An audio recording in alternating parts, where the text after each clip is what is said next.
Best good morning. Sa totoo lang, ito yung mas-share ko sa inyo about sa mga afam na masyadong seryoso. Marami din kasi mga afam na sanay na mag-isa sa buhay. Trabaho, bahay, ganun, at parang walang kausap. So, hindi sila masyadong open sa ibang tao. So, nag-a-adjust pa si afam. So, ito si afam mo best na kung seryoso masyado yung afam mo, parang ayaw kong kausapin, sabihin mo sa kanya, I am here to find a future husband and I would like to find a man who's funny and not really boring to talk to. So, tanungin mo si Afam kasi baka hindi siya sanay na may kausap, baka may problema yung tinatago na yan. Sabihin mo sa kanya na, if you have problem, just tell me, I'm willing to listen to you, ganun.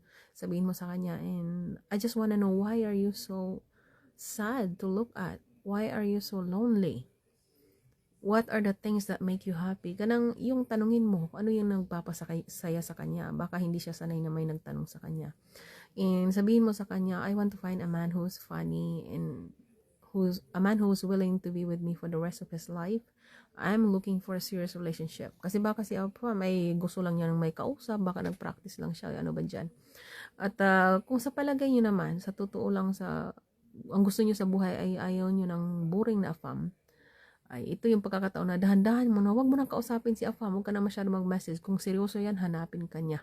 Maraming afam para magtiyaga ka sa taong na stress ka lang.